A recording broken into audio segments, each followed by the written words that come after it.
एक मुन्नी नाम की एक हाउसकीपर होती है जो कि अपने मालिक के घर उसके बच्चों को कपड़े पहना रही थी। तभी उसकी मालकिन सीमा शॉपिंग करके घर आती है।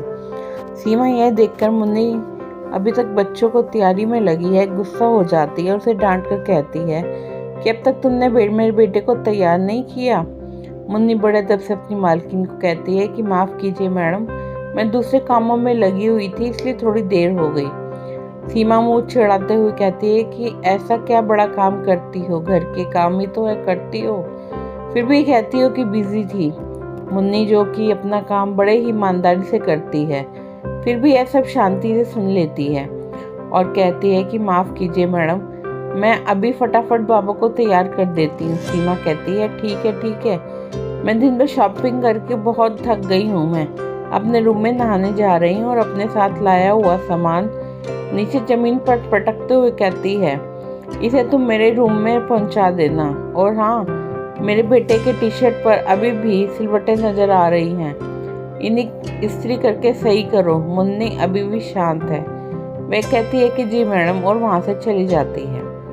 एक दिन सीमा और उसके हस्बैंड गौरव और उसका बेटा तीनों डाइनिंग टेबल पर बैठे होते हैं और मुन्नी उनको खाना सर्व करने के लिए किचन से खाने का सामान ला रही होती है। क्योंकि उसने एक हाथ में 3 प्लेटें अपने हाथ में पकड़ी होती हैं तो उसे धीरे धीरे से चलने उन्हें संभालना पड़ रहा होता है। यह देखकर गौरव उसकी हेल्प करने की सोचता है और वह कुर्सी से उठने ही वाला होता है। तभी सीमा उसे रोक लेती है और कहती है, तुम कहाँ जा रहे हो, उसे करने दो, वही तो उसका काम है, उसी का तो हम पैसा देते हैं। मुन्नी जैसे तैसे बैलेंस करके उनते हुए तीनों प्लेटें डाइनिंग टेबल पर रख देती है। जब वह सीमा के सामने प्लेट रखती है तो उसे मटर पनीर देखकर सीमा की आंखें गुस्से से बड़ी हो जाती हैं। वह तुरंत चिल्ला के कहती है, तुम्हें थोड़ी सी भी अक्ल नहीं है क्या? ये सेम खाना इसी हफ्ते में दूसरी बार हमें परोस रही हो। तुरंत इसे यहाँ से ले जाओ और कुछ नया बना कर लाओ। गौरव को सीमा का ऐसा व्यवहार अच्छा नहीं लगता है, इसलिए वह उसे समझाने की कोशिश करता है। वह सीमा से कहता है कि तुम्हें किसी से भी ऐसा बर्ताव नहीं करना चाहिए, क्योंकि हर इंसान अपने काम में इतना मेहनत लगा रहा है, हमें उसका अंदाज़ा नहीं होता। सीमा कहती है कि वो क्या बड़ा काम करती है, घर का काम ही तो करती है, भला उसे क्या मेहनत लगती होगी। गौरव कहता है, तुम ऐसा कह रही हो क्योंकि तुमने कभी उसका काम करके नहीं देखा है। तभी सीमा घमंड से अपना हाथ दिखाते हुए कहती है, यह हाथ काम करने के लिए नहीं, शॉपिंग करने के लिए बने हैं, और हंसने लगती है।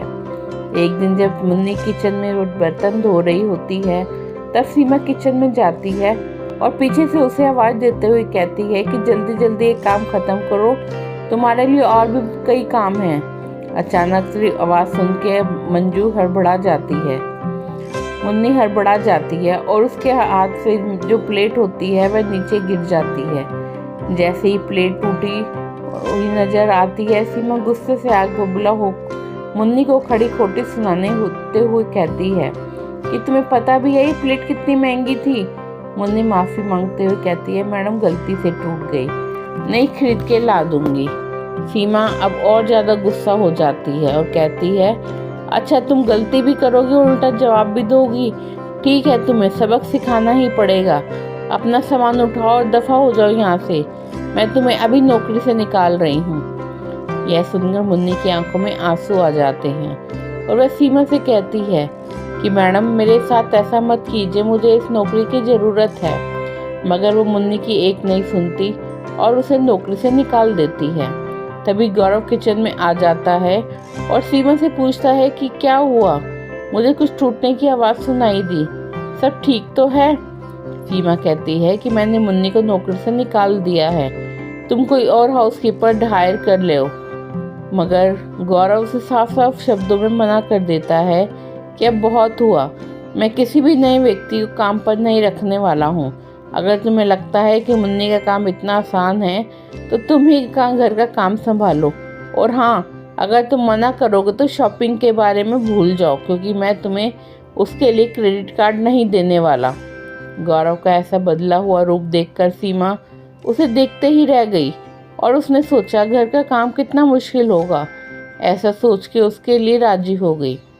दरअसल गौरव के ऐसे बर्ताव के पीछे का कारण बड़ा ही साफ साफ समझ में आता है कि वो सीमा को वो सारे काम करवाने के जिन कामों को या ऐसे काम करने वालों को तुच्छ समझती है, उन्हें करने के लिए कितनी मेहनत और लगन लगती है उसके बारे में जान सके। अगले दिन सुबह से ही सीमा घर के काम में लग जा गई।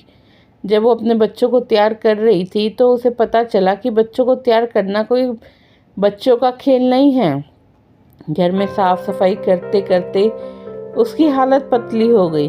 उसने अपने परिवार को पेट भर सके इसके लिए घंटों रसोई घर में बिताए, और जब वो अपने बनाए खाने को डाइनिंग टेबल पर लेकर आई तो उसके बेटे ने एक नज़र देखकर ही उसे खाने से मना कर दिया। उस पल उसे एहसास हुआ कि जब कोई किसी के हार्ड वर्क का सम्मान नहीं करता तब कितना बुरा लगता है। खाना खत्म होने के बाद जब वो दुखी मन से बर्तन धो रही थी तब ध्यान ना देने के कारण उससे भी वैसी ही महंगी वाली प्लेट नीचे गिरकर टूट गई, जिसे तोड़ने पर उसने मुन्नी को नौकरी से निकाल दिया था। अब उसे पूरी तरह मुन्नी की मेहनत और काम में उसकी लगन का एहसास हो गया और उसे मन ही मन पछतावा भी हो रहा था। थोड़े दिन सीमा ने बड़ी मुश्किल से सारा काम भी करते हुए बिताए। एक दिन घर की साफ सफाई करके जब वो जमा कचरा फेंकने के लिए कचरे की थैली उठा रही थी तभी उसके घर की डोरबेल बजी। जब उसने दरवाज़ा खोला तो उसके चेहरे पर मुस्कान लौट आई, क्योंकि वहाँ पर मुन्नी खड़ी थी जिसके हाथ में सेम वैसी ही प्लेट थी जो उससे गलती से टूट गई थी। मुन्नी बोली, मैडम मुझे बहुत बुरा लग रहा था कि यार मैंने आपकी इतनी महंगी प्लेट तोड़ दी, इसलिए मैं ये प्लेट नहीं खरीद कर आपको लौटाने आई हूँ, और बाकी मेरी गलतियों के लिए भी हो सके तो मुझे माफ़ कर देना। तब सीमा ने कहा कि तुम क्यों माफ़ी मांग रही हो, बल्कि माफ़ी तो मुझे मांगनी चाहिए अपने खराब बर्ताव के लिए, और सच में मैं बहुत शर्मिंदा हूँ। मुझे बिल्कुल अंदाज़ा नहीं था कि तुम्हारा काम कितना मुश्किल है, जब तक मैंने खुद इसे नहीं किया। अगर तुम्हारी मर्जी हो तो क्या तुम वापस अपनी नौकरी पर आओगी? हमें और इस घर को तुम्हारी ज़रूरत है। मैं तुम्हारी पगार भी बढ़ा दूंगी, क्योंकि मैं जानती हूँ तुम्हारा काम बहुत कठिन है। मुन्नी बहुत खुश होती है और कहती है कि ज़रूर मैं वापस आऊँगी, और मुझे खुशी है कि आपने मेरे काम की रिस्पेक्ट की। मुन्नी सीमा के हाथ में कचरे की थैली देखकर कहती है कि लाइए मैं इसे फेंक देती हूँ। सीमा उसे मना कर देती है और कहती है, ये मुझे करने दो, अब मैं तुम्हारे काम में भी मदद करूँगी, बस इतना बता दो कि इसे फेंकना कहाँ है। दोनों हंसने लगती हैं। दोस्तों, ये सिंपल कहानी हमें सिखाती है कि हम सिर्फ सोचकर या देखकर किसी के भी काम में कितनी मेहनत, लगन या ध्यान लगता है ये नहीं जानते। इसलिए हमें हर इंसान के काम और हर इंसान की रिस्पेक्ट करनी चाहिए। आपको ये कहानी पसंद आए तो चैनल को लाइक एंड सब्सक्राइब ज़रूर करें।